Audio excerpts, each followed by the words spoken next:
L'émission Moussima et nous parlons aujourd'hui de comment éviter l'échec du mariage avec l'imam Amadou Dosso qui, avant donc la rubrique astuces, nous parlait de comment connaître notre futur conjointe pour être sûr de son comportement avant de l'épouser. C'est bien ça?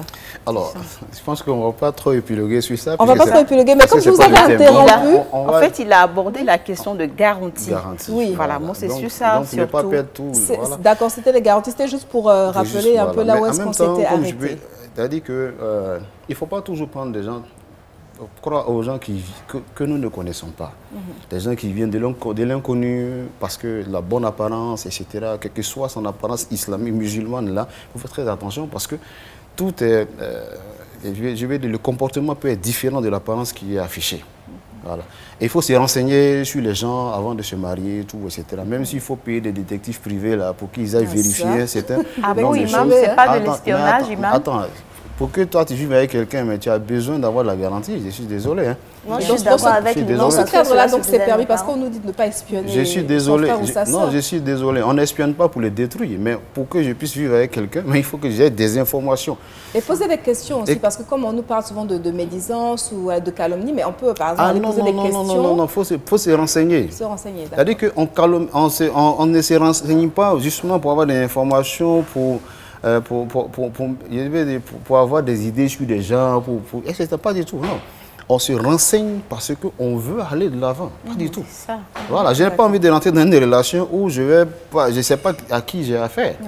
Voilà, donc c'est pour cela que, regardez, comment on appelle, quand j'ai parlé de comportement, et regardez, même pour la femme, qu'est-ce que le messager a dit sur ça? Il dit qu'on épouse la femme selon l'une des quatre raisons, c'est ça, non?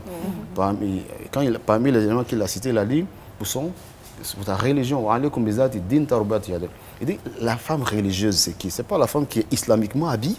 Ce n'est pas ça la femme religieuse. La femme religieuse, c'est celle qui a intégré les valeurs de l'islam. Non, ce n'est pas que ça peut-être. Voilà, qui a intégré les valeurs de l'islam. Quand tu parles des valeurs de l'islam, c'est un ensemble. Vous voyez, qui commence par les comportements et qui arrive maintenant dans l'apparence. C'est pour ça que le messager a dit il dit le meilleur d'entre vous dans la jahiliya devient le meilleur quand il est musulman, quand il a la religion. Et regardez, même si on regardez aussi comment on appelle Khadija. Si vous voulez savoir comment est-ce que le comportement est important en termes de mariage pour la femme, regardez Khadija. Khadija, quand le messager venait l'épouser, elle avait 40 ans. L'islam n'était même pas encore là. Donc elle a été éduquée par qui? Par sa famille. Donc la bonne éducation a fait que le messager l'a épousée. Quand l'islam était révélé, elle avait 55 ans. 55 ans. Et c'est elle qui a permis au messager de se calmer, c'est elle qui a encadré même, qui l'a rassuré. C'est pour ça que la coach. Voilà, c'est elle qui l'a coaché. C'était son coach. Ça veut dire qu'avant l'islam, elle avait déjà un bon comportement. Voilà, elle a un bon comportement. Et c'est pour ça que le messager, il dit, j'ai été envoyé pour compléter, il n'a pas dit pour parfaire, il dit pour compléter les nobles caractères. Donc ça veut dire que ça existe. Donc le bon comportement, c'est la manière... comme on appelle, intéressante avec laquelle quelqu'un interagit avec vous. D'accord, Imam, ce qu'on disait, c'était justement les fondements du mariage, parce que vous avez parlé de chimères et de choses vraiment essentielles, basiques pour le mariage. Maintenant, il y a deux éléments dans le mariage, tu vois, deux sortes d'obligations.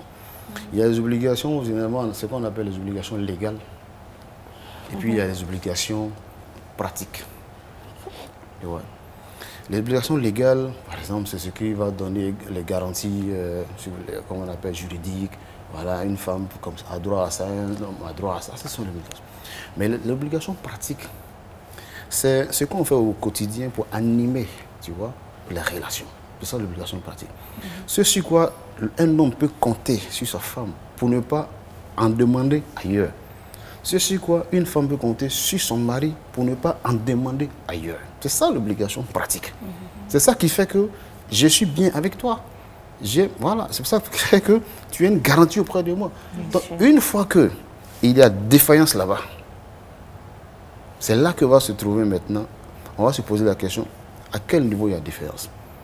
Si c'est l'homme qui n'arrive pas à assurer ce côté de confiance dont la femme a besoin pour se sentir dans cette relation, dans ce cas, il aura failli.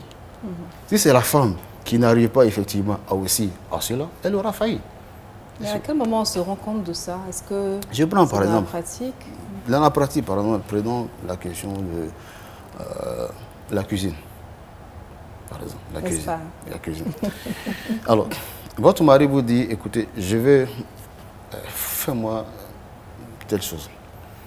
Vous appelez, bon, la servante vous dit, bon, écoute, Awa, fais ça pour.